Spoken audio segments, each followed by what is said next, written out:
नमस्कार।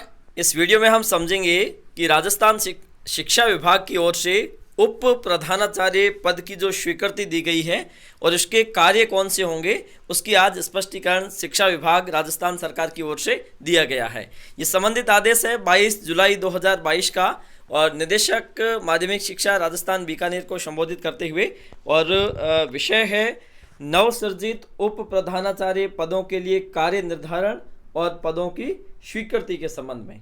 ठीक है। और उसके बाद में लिखा गया है कि उपयुक्त विषय अंतर्गत प्रासंगिक के क्रम में लेख है कि राजस्थान शिक्षा सेवा नियम 2022 द्वारा नव संवर्गित उप प्रधानाचार्य पद के दायित्व कार्य निर्धारण वित्त विभाग द्वारा प्रदत्त सहमति अनुसार उप प्रधानाचार्य के 12,421 पदों को निम्नानुसार प्रति विद्यालय एक पद सृजित किए जाने की स्वीकृति यथार्थ प्रदान की जाती है। ये जो स्वीकृतियाँ होगी, ये जितने भी पीईओ स्कूल है, पंचायत प्रारंभिक शिक्षा अधिकारी स्कूल है, उसमें कुल पद 9,852 होंगे। इसके अलावा शहरी संकुल प्रारंभिक शिक्षा अधिकारी जो है उन स्कूलों में 365 पद होंगे। इसके अलावा किसी भी ग्राम पंचायत में अगर ऐसा विद्यालय जो उच्च माध्यमिक विद्यालय है पीईओ स्कूल के अलावा, और उसमें नामांकन 275 से अधिक नामांकन है, और तो ऐसी स्थिति में इन दोनों के अंतर्गत नहीं आना चाहिए, तो उनमें से 2,204 पद होंगे। इस प्रकार से 12,421 पदों की स्वीकृति प्रदान की जाती है। अब यहाँ पर आप देखिए कि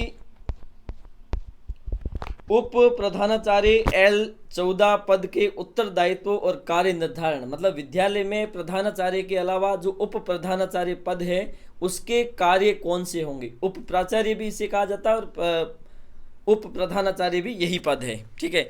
ऐसी स्थिति में कुछ कार्य यहाँ पर निर्धारित किए गए हैं, क्योंकि पीईओ स्कूल में ये देखा गया था कि पीईओ को आहरण वितरण अधिकारी के साथ साथ कुछ अन्य कार्यों से छुटकारा पाने के लिए, ताकि शिक्षा में गुणवत्ता आ सके, इसके लिए और कार्यकुशलता में अभिवृद्धि के लिए राजकीय उच्च माध्यमिक विद्यालयों में इस प्रकार के पद की स्वीकृति प्रदान की गई है। अब इसके कुछ कार्य हैं जो इस प्रकार से होगा। जो उप प्रधानाचार्य होगा वो कम से कम प्रति सप्ताह 18 कालांश मतलब विद्यार्थियों को पढ़ाएगा। इसके साथ साथ दूसरा कार्य, जब प्राचार्य यानी प्रधानाचार्य अनुपस्थित होगा या रिक्त पद होगा, अवकाश या यात्रा पर होगा, तो वो कार्यवाहक प्राचार्य या प्रधानाचार्य के रूप में कार्य करेगा। इसके साथ साथ नामांकन कार्य, नामांकन लक्ष्यों की प्राप्ति, ठहराव सुनिश्चित करते हुए विद्यालय क्षेत्राधिकार में ड्रॉप आउट को शून्य स्तर पर लाना भी इनका कर्तव्य होगा। इसके साथ साथ प्रवेश संबंधी संपूर्ण प्रक्रिया का संचालन, प्रवेश संबंधी अभिलेख, शाला दर्पण अपडेशन पूर्ण करवाना भी उप प्रधानाचार्य का कार्य होगा। विद्यालय में समय सारणी का निर्माण करना और उसकी पालना करवाना, कक्षावार और शिक्षकवार। इसके साथ साथ विद्यालय योजना का निर्माण करना, एसडीएमसी से अनुमोदन करवाना और उसकी पालना करवाना। इसके साथ साथ प्राथमिक और उच्च प्राथमिक स्तर पर शिक्षा की गुणवत्ता में सुधार हेतु विभिन्न कार्यक्रमों का संचालन और प्रबोधन। इसके साथ साथ प्रति माह कक्षा शिक्षण गृह कार्य का परिवीक्षण, प्रत्येक 3 माह में प्रत्येक शिक्षक के 2 घोषित और 2 अघोषित। स्थानीय परीक्षा और सामयिक परखों का संचालन करना, शिक्षकों की दैनंदिन डायरी का अवलोकन और सत्यापन करना। इसके साथ साथ धूम्रपान निषेध अधिनियम के तहत विद्यालय परिसर के 100 मीटर परिधि के क्षेत्र में धूम्रपान मुक्त क्षेत्र बनाए रखने की सुनिश्चितता, वृक्षारोपण, स्वच्छ भारत, सैनिटरी नैपकिन योजना, शाला स्वास्थ्य कार्यक्रम, अन्य स्वास्थ्य संबंधी कार्यक्रम के पदेन प्रभारी होंगे। इन कार्यक्रमों के प्रावधान की विद्यालय में लागू करने हेतु प्राचार्य को आवश्यक सहयोग प्रदान करना। इसके साथ साथ कक्षा 5, 8, 10 और 12 की बोर्ड परीक्षा परिणाम उन्नयन हेतु कार्य योजना बनाना और उसकी क्रियान्विति के लिए प्राचार्य का सहयोग करना।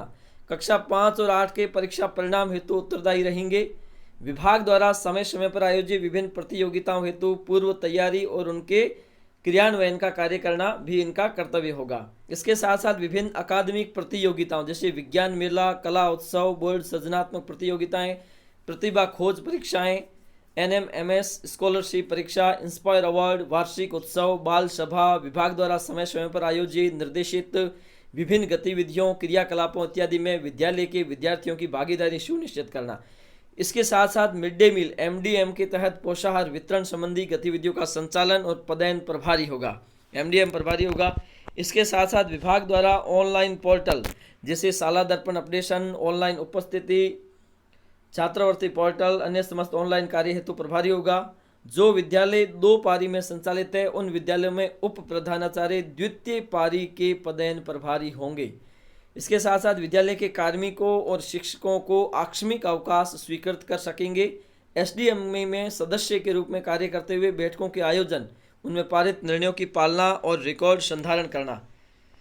इसके साथ साथ प्राचार्य और उच्च अधिकारी द्वारा समय समय पर सौंपे गए समस्त कार्यों को करना। तो ये सभी कार्य उप प्रधानाचार्य या उप प्राचार्य पद के लिए होंगे, जो अभी हाल ही में सृजित किया गया है। तो आज आप देख सकते हो कि इतने पद, अभी जो पद दिए गए हैं वो 12,421 दिए गए हैं, और इनमें से ये कार्य है वो एक उप प्रधानाचार्य के रूप में रहते हुए करेंगे। आज के लिए इतना ही, धन्यवाद।